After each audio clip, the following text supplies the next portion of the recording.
லட்சம் கொடிகள் இன்றைக்கு வாகை மலர் சூட்டிய வெற்றி கொடி கூடல் மாநகரில் கூடுகிற கூட்டத்தை வரவேற்பதற்காக பறந்து கொண்டிருக்கிறது. 100 ஏக்கர் நிலப்பரப்பில் பறந்து விரிந்து கிடக்கிற வானத்தை தொட்டு நிற்கிற வயற்பரப்பை போல மாநாட்டு திடல் இன்றைக்கு அருங்காட்சியகமாக மாறியிருக்கிறது.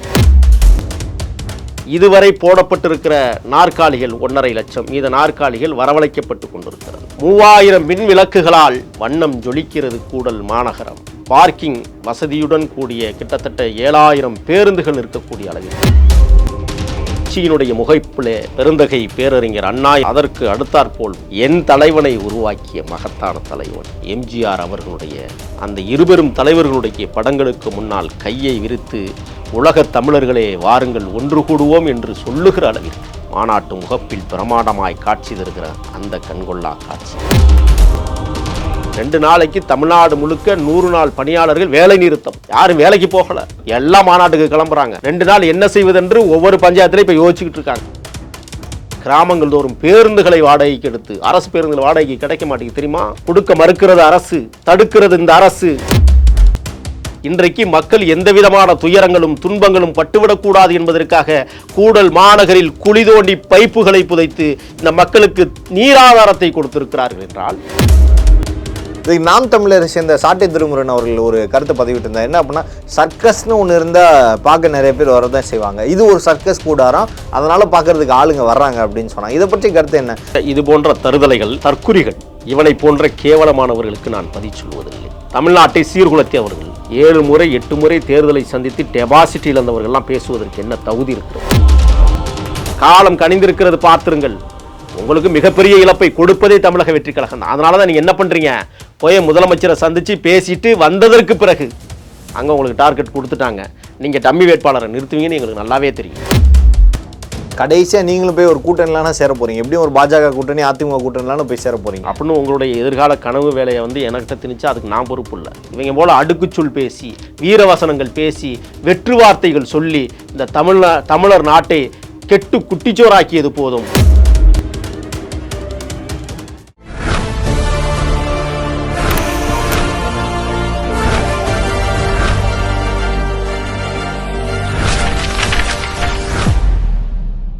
பிரைம் 9 தமிழ் நேயர்கள் அனைவருக்கும் வணக்கம். இன்றைய நமது நேர்காணல் நம்முடன் இணைந்திருப்போர் தமிழ் தேசியவாதி திரு முகிலன் அவர்கள். வணக்கம் சார். வணக்கம். தாவேகா மாநாடு தொடர்ந்து தாவேகா கட்சியையும் தாவேகாவை சார்ந்தவர்களையும் ஆதரித்து பேசக்கூடிய ஒரு சில நபர்களில் நீங்களும் ஒரு ஆளாக இருக்கிறீங்க. இந்த மாநாட்டு திடல் இப்போ கரண்டாக இருக்கிற நிலவரம் என்ன? இங்கே வாரல் என மரித்துகை காட்ட இளங்கோவடிகள் சிலப்பதிகாரத்தில் கோவலனும் கண்ணகியும் பூம்புகார் நகரை விட்டு புறப்படுகிற போது அவன் திருச்சியை தாண்டி திண்டுக்கல் வழியாக செல்வோமா அல்லது நத்தம் வழியாக செல்வோமா என்று தன் மனைவியினுடைய கரத்தை பிடித்து திரும்பி கேட்கிற போது சொல்லுவாள் கண்ணகி, கூடல் மாநகரில் குடும்பம் நடத்தலாம் வாருங்கள் என்று அழகாக சொல்லியிருப்பார். ஆனால் மேலூரை நோக்கி அவர்கள் நடைப்பயணத்தை மேற்கொண்டிருக்கிற போது பாண்டிய மன்னனின் அரண்மனையில் உயரமாக 100 அடி கம்பத்தில் பறந்த மீன்கொடியானது, நீங்கள் இங்கு வராதீர்கள், கொலைகளப்படுத்தப்படுவீர்கள் என்று இயற்கையிலேயே அசையப்படுகிற கொடியை பார்த்து இளங்கோவடிகள் வர்ணித்ததை நினைவுபடுத்தி பார்க்கிறேன். லட்சம் கொடிகள் இன்றைக்கு வாகை மலர் சூட்டிய வெற்றி கொடி கூடல் மாநகரில் கூடுகிற கூட்டத்தை வரவேற்பதற்காக பறந்து கொண்டிருக்கிறது. கிட்டத்தட்ட 6000 கொடிக்கம்பங்கள், 100 அடி உயரத்தில் வாகை வெற்றி கொடியானது பறக்க இருக்கிறது. தளபதி விஜய் அவர்கள் ஏற்ற இருக்கிறார்கள். அது மட்டுமல்ல, 100 ஏக்கர் நிலப்பரப்பில் பறந்து விரிந்து கிடக்கிற வானத்தை தொட்டு நிற்கிற வயற்பரப்பை போல மாநாட்டு திடல் இன்றைக்கு அருங்காட்சியகமாக மாறியிருக்கிறது. கிட்டத்தட்ட 250 அடி நீளம் கொண்ட மிக பிரமாண்டமான மேடை 2026 தேர்தல் களத்தை சந்திப்பதற்கு திட்டமிட்டு பணியாற்றக்கூடிய மாவட்ட மண்டல பொறுப்பாளர்கள் மேடையிலே அமர இருக்கிறார்கள். அது மட்டுமல்ல, 160 ஏக்கர் நிலப்பரப்பில் மக்கள் உட்கார்வதற்கான திடலை உருவாக்கி கொண்டிருக்கிறார்கள். அதோடு மட்டுமல்ல, இதுவரை போடப்பட்டிருக்கிற நாற்காலிகள் 1.5 லட்சம், மீத நாற்காலிகள் வரவழைக்கப்பட்டு கொண்டிருக்கிறது. 3000 மின் விளக்குகளால் வண்ணம் ஜொலிக்கிறது கூடல் மாநகரம்.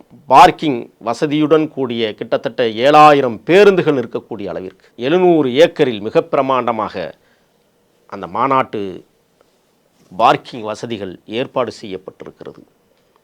300க்கும் மேற்பட்ட மருத்துவ குழுக்கள், 1000த்திற்கும் மேற்பட்ட செவிலியர்கள், ஆம்புலன்ஸ் வாகனங்கள் என்று சொல்லக்கூடியவை 60. அதோடு மட்டுமல்ல, எல்இடி திரையில் மக்கள் காண்பதற்காக நூற்றுக்கணக்கான எல்இடி திரைகள், குடிநீர் பைப்புகள் 600க்கும் மேற்பட்டவை, இருந்த இடத்திலிருந்தே நீரை குடிப்பதற்கான வசதிகள், 1,80,000 குடிநீர் போத்தல்கள், 1/2 லிட்டர் போத்தல்கள், அதிலே தளபதி விஜய் அவர்களுடைய படம் குறித்த அந்த போத்தல்கள் வந்து இறங்கி இருக்கிறது. கேரவான்கள் மட்டுமே 13 வாகனங்கள் அங்கே நிலைநிறுத்தப்பட்டிருக்கிறது. 400க்கும் மேற்பட்ட கழிப்பறை வசதி கூடங்கள் புதுசா. சரி, மாநாட்டு முகப்பில் 2 யானைகள் மலர்தூவி வரவேற்க காத்திருக்கிறது. நடுவிலே வாகை மலர், உச்சியினுடைய முகப்பிலே பெருந்தகை பேரறிஞர் அண்ணா என்று சொல்லக்கூடிய மாற்றான் தோட்டத்து மல்லிகைக்கும் மனமுண்டு என்று மனம் பரப்பிய மகத்தான தலைவர். அதற்கு அடுத்தாற்போல் நீங்கள் பார்த்தீர்களேயானால், யாதும் ஊரே யாவரும் கேளீர் என்கிற மகத்தான தத்துவத்தை மக்கள் மன்றத்தில் விதைத்திருக்கிற விஜய் அவர்கள் தன் இதய நாளத்தில் ஏற்றுக்கொண்டிருக்கிற மாபெரும் தலைவன், என் தலைவனை உருவாக்கிய மகத்தான தலைவன் எம்ஜிஆர் அவர்களுடைய அந்த இருபெரும் தலைவர்களுடைய படங்களுக்கு முன்னால் கையை விரித்து உலகத் தமிழர்களே வாருங்கள் ஒன்று கூடுவோம் என்று சொல்லுகிற அளவிற்கு மாநாட்டு முகப்பில் பிரமாண்டமாய் காட்சி தருகிற அந்த கண்கொள்ளா காட்சிகள் திமுக அதிமுகவை உருவாக்கியவர்கள். கண்டிப்பாக. அது மட்டுமல்ல, விக்கிரவாண்டி முதல் மாநில மாநாட்டில் கொள்கை பிரகடன மாநாடு, அந்த கொள்கை பிரகடன மாநாட்டில் இந்தியாவின் சட்டமேதை கற்பித்து ஒன்று சேர்ந்து புரட்சி செய்யக்கூடிய மாபெரும் தத்துவத்தை இந்த மண்ணிற்கு வழங்கி தந்த புரட்சியாளர் அம்பேத்கருடைய கொள்கை தலைவன். அது மட்டுமல்ல, இந்த தேசத்தை முற்போக்கு தேசமாக மாற்ற வேண்டும் என்கிற அடிப்படையில் தன் வாழ்நாள் முழுவதும் இந்த தமிழர் நாட்டில் போராடிய மகத்தான எங்கள் தலைவர், மகத்தான எங்களுடைய மூத்தவர் பெரியார் அவர்களுடைய படம். முத்துவடுகநாதர் இறப்பிற்கு பின்னால் விதவையாக்கப்பட்ட வேலு நாச்சியார் தன்னுடைய மகள் வெள்ளச்சி நாச்சியாரோடு களத்திலே நின்று தன்னுடைய ராமநாதபுரம் ஜில்லாவை வென்றெடுப்பதற்கு, ஆங்கிலேய ஏகாதிபத்தியத்தை எதிர்ப்பதற்காக ஆற்காடு நவாபடைகளிடம் தஞ்சமடைந்து ஆங்கிலேய படையை அழித்தொழிக்கப்பட வேண்டும் என்று போராடிய போது திருப்பத்தூரை மையமாக கொண்டு போராடிய எம் வீர தமிழச்சி எங்களது முப்பாட்டி வேலு நாச்சியாருடைய புகைப்படத்தோடு ஜனநாயகத்தை வென்றெடுப்ப வேண்டுமானால் சமமாக மக்கள் பாவிக்கப்பட வேண்டும் என்று உலகத்தில் உரத்து சொன்ன எங்கள் முப்பாட்டி அஞ்சலை அம்மாளுடைய புகைப்படமும், மாடு மேய்ப்பவனும் மதிய உணவு உண்ண வேண்டும், பள்ளிக்கு செல்ல வேண்டும், பாடசாலைக்கு செல்ல வேண்டும், அவன் படிக்க வேண்டும் என்று, தாம் படிக்காவிட்டாலும் தான் பார்க்கிற குழந்தைகள் படிக்க வேண்டும், பண்பட வேண்டும் என்று இந்த மண்ணிலே மகத்துவமாக போராடிய கர்ம வீரர் காமராசனுடைய புகைப்படத்தோடு எங்கள் இளைய தளபதி விஜய் அவர்கள் அத்தனை கொள்கை தலைவர்களோடு கரம் கோர்த்து நிற்கிற பிரமாண்ட புகைப்படங்களோடு மாநாட்டு முகப்புகள் கண்கொள்ளா காட்சியாக. இதற்கு பின்னால் இன்னொன்று இருக்கிறது.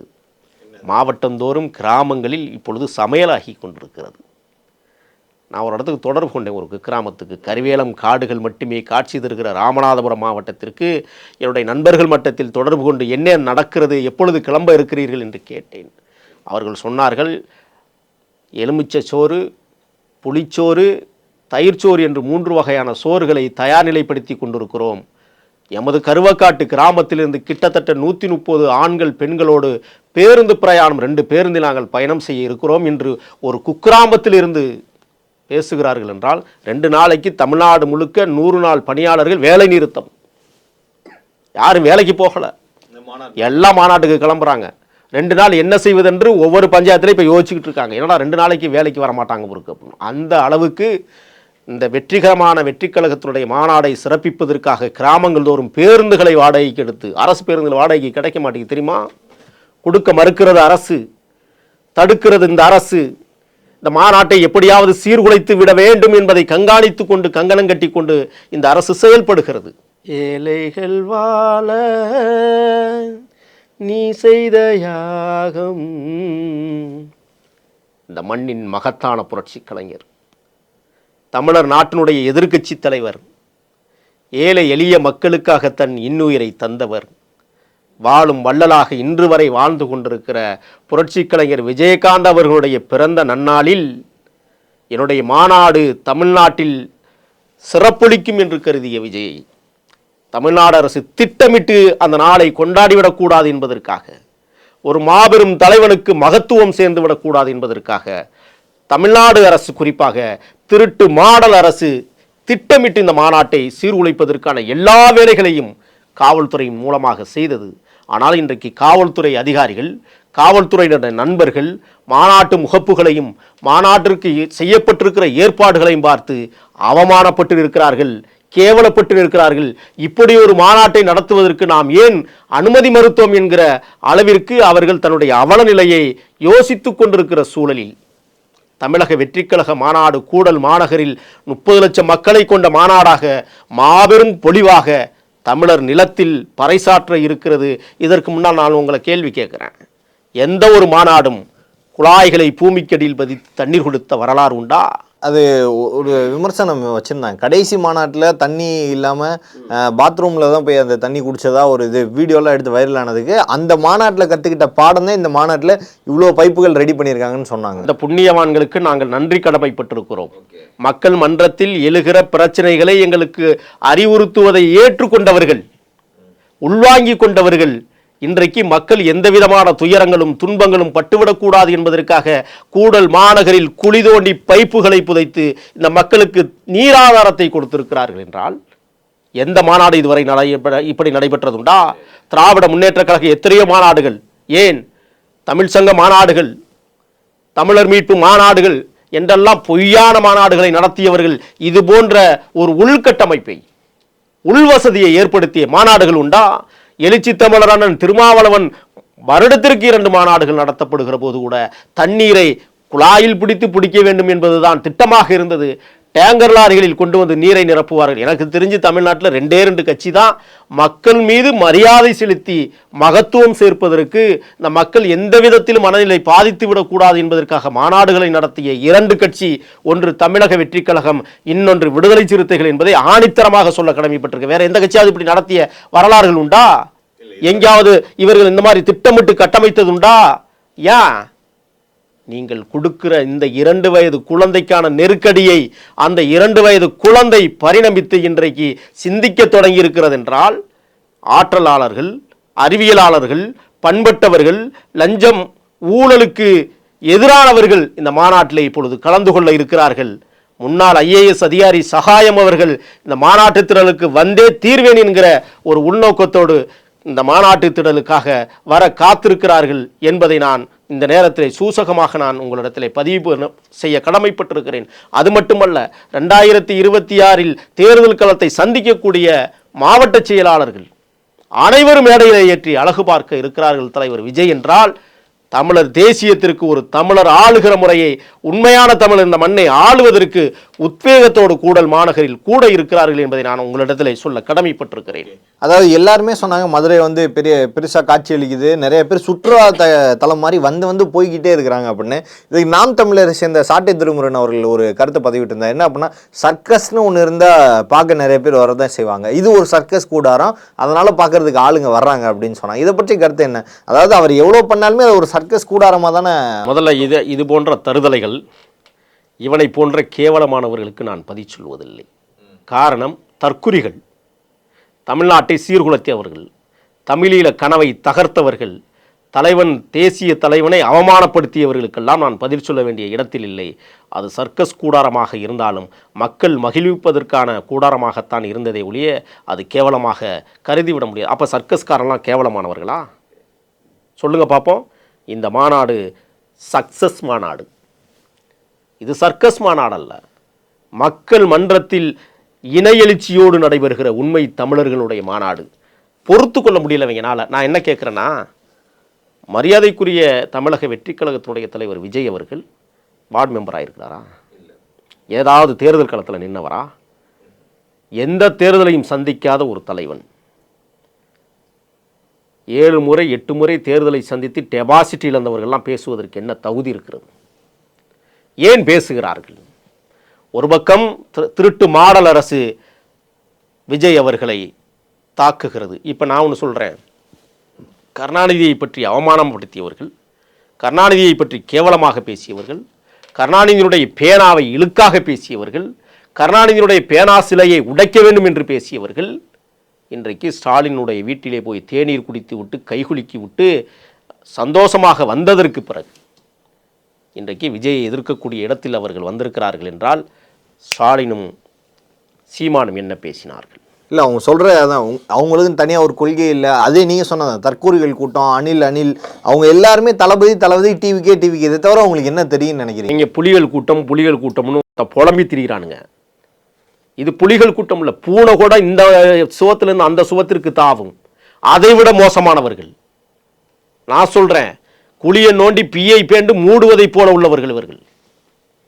கவுச்சி தான் அடிக்கும், இவங்க மீது கவுச்சி தான் அடிக்கும். நீங்கள் பாருங்கள், இந்த தேர்தலில் 8.2% வாக்கு இந்த தேர்தலில் கிடைக்குமா என்பதை நாம் தமிழரா அந்த கட்சி உணர வேண்டும், அதனுடைய தலைவர் உணர வேண்டும். காலம் கனிந்திருக்கிறது, பார்த்துருங்கள்.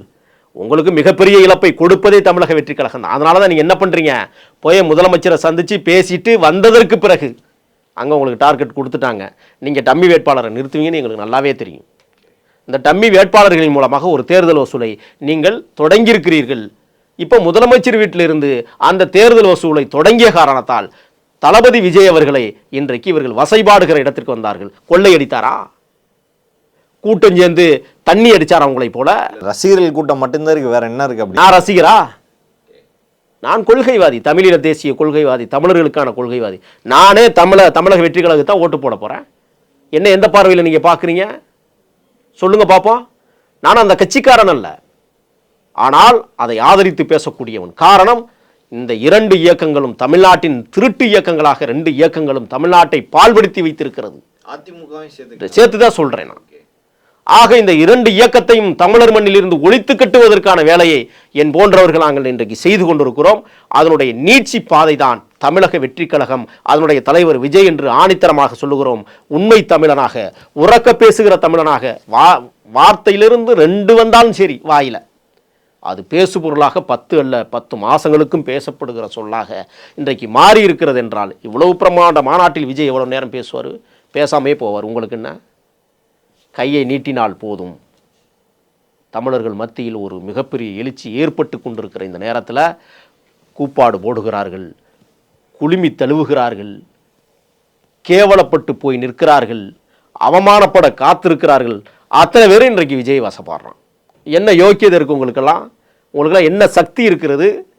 மாபெரும் புரட்சி இயக்கமாக, மாபெரும் தமிழர் இயக்கமாக தமிழக வெற்றி கழகம் கூடல் மாநகரில் கூடுவதை பார்த்து உங்களால் சகித்துக் கொள்ள முடியவில்லை. கடைசியாக நீங்களும் போய் ஒரு கூட்டணிலான சேர போறீங்க. எப்படியும் ஒரு பாஜக கூட்டணி, அதிமுக கூட்டணிலான போய் சேர போறீங்க. அப்படின்னு உங்களுடைய எதிர்கால கனவு வேலையை என்கிட்ட திணிச்சா அதுக்கு நான் பொறுப்பு இல்லை. இல்லை, எதிர்கால கனவு வேலையை தாண்டி நிறைய பத்திரிகையாளர்கள், விமர்சகர்கள் எல்லாருமே சொல்லக்கூடிய கருத்தே அதானே. விஜய் அவர்கள் சொன்னாங்களா, துரோகியும் எதிரியும் யார் என்பதை முதல் மாநில மாநாட்டிலேயே அறிவித்து விட்டார்கள். அப்புறம் என்ன குதர்க்கம் தேடுறீங்க நீங்க என்ன சொன்னீங்க? கவின் வீட்டுக்கு கண்டிப்பா போவார், விஜய் போய் பார்ப்பாருன்னு. இப்போ வரைக்கும் போல தலித்துகளுக்கு எதிரான அரசியல் தான் பண்றாருன்னு சொல்லக்கூடியவர்கள் நிறைய பேர் இருக்கிறாங்க. அப்படிங்களா?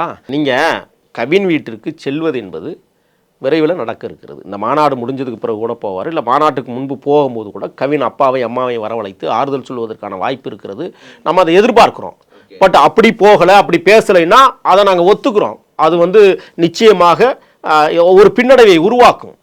ஆனால் அந்த பின்னடைவை இப்போ இன்னொன்று சொல்கிறாங்க. என்ன சொல்கிறாங்க? வெளியிலே வர்றதில்ல, யார்கிட்டையும் பேசுறதில்ல, பத்திரிகையாளர்களை சந்திக்கிறதில்ல. என்ன அவசரப்படுறீங்க? ஏன் அவசரப்படுறீங்க? தேர்தல் இன்னும் 7 மாத காலம் இருக்கிறது. கோவையிலும் வேலூரிலும் தேர்தல் பிரிவினுடைய உறுப்பினர்கள் மாநாடு நடக்க இருக்கிறது. முகவர்கள் மாநாடு நடக்க இருக்கிறது. அந்த மாநாட்டிற்கு பிறகு விஜய் அவர்கள் தொகுதிதோறும் வர இருக்காங்க. ஆனால் 1.5 வருஷமா என்ன பத்திரிகையாளர் சந்திக்கல, என்ன சந்திக்க மாட்டாங்க. ஜெயலலிதா சந்திக்கலையே, பேசுனீங்களா? ஜெயலலிதா வானூர்தி உலங்கு வானூர்தி மூலமாக போயிட்டு வரும்போது பேசுனீங்களா? மக்களை யாருமே சந்திக்காமல் இருக்க போது பேசுனீங்களா? ஆனால் அவர்கள் மக்கள் தலைவியாக எப்படி போற்றப்பட்டார்கள், எப்படி மக்கள் ஏற்றுக்கொண்டார்கள். ஆக அதுதான் ஹிஸ்ட்ரி சோஸ்திமிவே, வரலாறு எமக்கு வழிகாட்டி என்பதைப் போல இன்றைக்கு வரலாறு திரும்புகிறது என்கிற தலைப்பிலே மிக பிரமாண்டமாக முன்முகப்பிலே எழுதப்பட்டிருக்கிறது என்றால், என் தேசிய தலைவன் உதிர்த்த வார்த்தைகள் வரலாறு எமக்கு வழிகாட்டி என்பதைப் போல இன்றைக்கு வரலாறு திரும்புகிறது என்கிற வார்த்தையை அவர்கள் மாற்றி இன்றைக்கு தமிழகத்தில் மாபெரும் ஒரு புரட்சிகரமான மக்கள் இயக்கமாக உருவெடுத்திருக்கிற தமிழக வெற்றிக் கழகம் எவராலும் அசைக்க முடியாத சக்தியாக, அது மட்டுமல்ல, விஜய் இந்த தேசத்தினுடைய முதல்வர் வேட்பாளர் என்று அறிவிக்கக்கூடிய மாநாடாக கூடல் மாநகரம் குதூகலித்து கொண்டிருக்கிறது என்பதை நீங்களும் உணர வேண்டும். திராவிட கட்சிகளுக்கு மாற்றாக தான் விஜய் அவர்கள் வர்றாருன்னு நிறைய அரசியல் இப்படிதான் எல்லா பேச்சுமே இருக்குது. திராவிட கட்சிகளுக்கு மாற்றாக வர்றவர் திராவிட கட்சியில் தொடங்கியவர்களோட புகைப்படங்கள் எப்படி யூஸ் பண்ணலாம்? அண்ணாவாக இருக்கட்டும், அறிஞர் அண்ணாவாக இருக்கட்டும், எம்ஜிஆர் அவர்களாக இருக்கட்டும், இவங்க 2 பேருமே திராவிட கட்சியோட அடித்தளம்ல, அப்புறம் அவங்க புகைப்படத்தை ஏன் யூஸ் பண்ணணும்? திராவிடம் என்கிற சொல்லாடலை மட்டுமே தவிர்த்திருக்கிறாரே ஒழிய இன்னொரு திராவிட கட்சி தான் தமிழக வெற்றி கழகம், இன்னொன்று அல்ல. முதன்மையான உண்மையான திராவிட இயக்கமாக தமிழக வெற்றி கழகம் பரிணமிக்க தொடங்கி இருக்கிறது. இந்த திருட்டு இயக்கங்களும் இந்த திருட்டு மாடல் அரசுகளும் என்ன செய்தது என்பதை மக்கள் மன்றத்தில் இன்றைக்கு வெளிச்சம் போட்டு காட்டியிருக்கிறது ஊடகங்கள். கொள்ளையடித்தவர்கள், அது மட்டுமல்ல, தமிழ்நாட்டை சுரண்டி கொளுத்தவர்கள், கனிம வளங்களை கொள்ளையடித்தவர்கள், நலத்திட்டங்களை என்கிற பெயரை உருவாக்கி கோடிக்கணக்கான ரூபாய்களை கொள்ளையடித்தவர்கள் இந்த தேசத்தில் மீண்டும் மீண்டும் அழுக்குகளாக வருகிறார்கள். உண்மையான பேரியக்கமாக தமிழக வெற்றி கழகம் பெரியாரை சுமந்து கொண்டு, புரட்சியாளர் அம்பேத்கரை சுமந்து கொண்டு இந்த தேசத்தில் கொள்கை தலைவர்களாக வருகிற வழியில் இந்த தேசத்தை கட்டமைத்த மெட்ராஸ் மாநிலம், மதராச மாநிலம், சென்னை மாகாணம் என்று இருந்த தமிழர் நாட்டை தமிழ்நாடு என்கிற பெயரை சூட்டி இந்த தமிழர்களுக்கு அழகு சொல்லி தந்த பெருந்தகை அண்ணாவினுடைய படத்தை தாங்குகிற ஒரு இயக்கமாக, அது மட்டுமல்ல, ஏழையின் சிரிப்பில் இறைவனை காண்போம் என்று சொன்னானே பெருந்தகை பேரறிஞர் அண்ணா, அவனுடைய தம்பி எம்ஜிஆர் அவர்கள் ஏழைகளின் சிரிப்பில் இறைவனை காண்பதற்காக, ஏழையின் வயிற்றில் உணவை கொடுப்பதற்காக மற்றும் ஒரு திராவிட இயக்கமாக தமிழர் நாட்டில், தமிழர் தேசியத்தில் தமிழக வெற்றி கழகம் இன்றைக்கு நடைபோட தொடங்கி இருக்கிறது என்பதுதான் உண்மை. ஆகையால் திராவிட இயக்க தலைவர்களுடைய பெயர்களை நீங்க உடனே கேள்வி ஏன் கருணாநிதி படத்தை போடல? கொள்ளையடித்தவன் பெயரை போட வேண்டிய அவசியம் இல்லை. அவரை கருணாநிதி அவர்கள், அண்ணா அவர்கள், எம்ஜிஆர் அவர்கள் எல்லாம் ஒரே நோக்கில் ஒரே திராவிட கட்சியில் ஆரம்பிச்சவங்க. இவங்க 2 பேர் புகைப்படத்தை யூஸ் பண்ணி கிட்டத்தட்ட திராவிட வெற்றி கழகம்னு வச்சுட்டு போயிருக்கலாம். தமிழக வெற்றி கழகம் தனியா கிட்டத்தட்ட திராவிடத்தோட சித்தாந்தங்கள் தான் அப்படியே முழுக்கையா இருக்கு. தமிழ் தேசியமும் ஒன்று. திராவிடத்திற்கு மொழிக்கூறு அல்ல, திராவிடத்திற்கு இனக்கூறு அல்ல, திராவிடத்திற்கு வரைகோடுகள் அல்ல. நாள் யூஸ் பண்ணலையே, இன்னைக்கு ஏன் யூஸ் பண்றீங்கன்னு கேள்வி எல்லாம் கிடையாது. இத்தனை நாள் அண்ணா போட்டோ, எம்ஜிஆர் போட்டோ எங்கே போச்சு? அன்னைக்கு கொள்கை தலைவர்களை பிரகடனப்படுத்தி ஒரு மாநாடு, இன்றைக்கு தேர்தல் அரசியல் பாதையை நோக்கி கொள்கை மாநாடு. தேர்தல் நோக்கியது. ஆமா, இதுல என்ன இருக்கு? 2026 தேர்தலை நோக்கிய மாநாடு தான். தமிழக வெற்றி கழகம் என்ன செய்ய இருக்கிறது என்பதை பறைசாற்றுகிற மாநாடு. எதிர்காலத்தில் தமிழர்களை எந்த வழியில் நடத்த இருக்கிறோம் என்பதை கொள்கை பிரகடன மாநாடாக கூடல் மாநகரில் இன்றைக்கு குழுமுகிற கூட்டத்திற்கு முன்னால் தளபதி விஜய் அவர்கள் 5 நிமிடம் பேசினாலே அபூர்வமானது. இவங்க போல அடுக்குச்சொல் பேசி, வீரவசனங்கள் பேசி, வெற்று வார்த்தைகள் சொல்லி இந்த தமிழர் நாட்டை கெட்டு குட்டிச்சோராக்கியது போதும். மாணிக்க பதர்களாக, மாணிக்க சொல்களாக தூக்கி எறிந்தாலே கண்ணகி கார்ச்சிலம்பை பாண்டிய மன்னனின் அவைக்களத்தில் தேராமன்னா செப்புவதுடையன் என்று இந்த வார்த்தைகளுக்கு பொதிந்த வார்த்தைகளை விஜய் அவர்கள் 5 வார்த்தைகள் உதித்தாலும் அது இந்த தேசத்தின் நலனுக்கான வார்த்தையாக அமைய இருக்கிறது என்பதை நான் உங்களுக்கு சொல்ல கடமைப்பட்டிருக்கேன். இதான் அவங்க முன் வைக்கிறாங்க ஒரு குற்றச்சாட்டை. என்ன அப்படின்னா 5 வார்த்தை, 2 வார்த்தை, 3 வார்த்தை, 3 நிமிஷம் போராட்டம், 30 நிமிஷம் போராட்டம், இது எல்லாத்தையும் அவங்க சுற்றுக்காட்டி, நாம் தமிழர் இல்லை தமிழ் தேசியவாதி இல்லை எதிர்கட்சி எல்லா கட்சியுமே இதை சுற்றுக்காட்டி என்ன சொல்கிறாங்க அப்படின்னா, ஒரு தலைவனால் ஒரு நாள் உங்களால் களத்துக்கு நிற்க முடியல, இவர் எப்படி உங்களுக்காக வருஷம் முழுக்க உழைப்பாருன்னு கேட்குறாங்க. இந்த 7 அடி சீர்தான் திருக்குறள் உலக பொதுமுறையாக போற்றப்பட்டிருக்கிறது. 7 சொல் என்கிற அந்த சொல்லாடலே நாம் ஏற்று வாழ்ந்து கொண்டிருக்கிறோம். 2000 ஆண்டுகளாய் தமிழர்களுடைய பொக்கிஷமாக திருக்குறள் இருக்கிறது. அதை போல தான் விஜய் 7 சொல் சொன்னாலும் இந்த மக்களுக்காக ஏற்றம் தருகிற சொல்லாக அது அமையும். நீங்கள் சொல்லுகிற போது ஒரு கேள்வியை வச்சிங்க, தமிழ் தேசியவாதி. இங்கே எவனும் தமிழ் தேசியவாதி இல்லை, எங்களை போன்றவர்கள். இல்லை, இப்போ வரைக்கும் தமிழ் தேசியவாதிகள் உண்மையான தமிழ் தேசியவாதிகள் சாதியை சுமந்து செல்கிறவர்கள் தமிழ் தேசியவாதிகளா? மதத்தை மனதிலே ஏந்தி கொண்டவர்கள் தமிழ் தேசியவாதிகளா? இல்லை. ஜாதியை ஒழித்து மதங்களை மறந்து தமிழனே உண்மையானவர்கள் என்று இந்த உலகத்திற்கு பறைசாற்றுகிற உன்னத பேராற்றல் மிகுந்த பெரும் தலைவர்கள் வழியில், ஆயுதம் தரித்த போர்க்களத்தில் நின்று நிராயுதபாணியாக நின்ற எம் தலைவன் வழியில், சந்தன காடுகளில் எல்லையை மீட்டெடுத்த என் இனமானத்தினுடைய போர்த்தலைவன் உருவாக்கிய வழியில் நடைபோடுகிற நாங்கள்தான் உண்மையான தமிழ் தேசியவாதிகள். நாங்கள்தான் விஜயை ஆதரிக்கிறோம். ஆக போலி தமிழ் தேசியவாதிகள் எதிர்க்கத்தான் செய்வார்கள். அவர்கள் அம்பேத்கரை பார்த்தாலே கோபம் வரும், அவர்களுக்கு சுபாஷ் சந்திர போஸை பார்த்தால் கோபம் வரும். எங்களுக்கு அது அல்ல. எங்களுக்கு வரலாறு வழிகாட்டி தலைவர்கள் புரட்சியாளர் அம்பேத்கரும் சுபாஷ் சந்திரபோஸும் அல்லது வேறு எவராக இருந்தாலும். நாங்கள் பிடல் காஸ்ட்ரோவை ஏற்றிருக்கிறோம், ரால் காஸ்ட்ரோவை ஏற்றிருக்கிறோம். ஏன்? இந்த தேசத்தின் கெரில்லா யுத்த முறையை உலகத்திற்கு பறைசாற்றி தந்த எர்னஸ்டோ சேகுவராவை இந்த இதயத்தில் ஏந்தியிருக்கிறோம். அவர்களெல்லாம் எங்களுடைய கொள்கை பிரகடன தலைவர்கள். ஆனால் எம் மண்ணுக்குரிய தலைவர்கள், இந்த மண்ணில் உண்மையான தமிழ் தேசியவாதிகளாக எங்கள் தமிழரசன் இருக்கிறானே, இறந்து போனானே, அவனை நெஞ்சில் சுமந்து கொண்டு நாங்கள் தமிழ் தேசியவாதியாக நின்று கொண்டிருக்கிறோம். நாங்கள் பறைசாற்றுகிறோம், தமிழ்நாட்டிற்கு ஒரு நல்ல தலைவன் கிடைத்திருக்கிறான், அது விஜய் உருவத்தில் கிடைத்திருக்கிறான் என்றால் அந்த தலைவனை தூக்கி கொண்டாடுவதற்கு மட்டுமல்ல, தூக்கி நிலைநிறுத்துவதற்கு நாங்கள் துணையாக இருக்கிறோம். ஆகையால் உண்மை தமிழ் தேசியவாதிகள் தமிழக வெற்றி கழகத்தை ஆதரிக்கிறோம். பல்வேறு கேள்விகளுக்கு பதிலளித்தமைக்காக மிக்க நன்றி. நன்றி.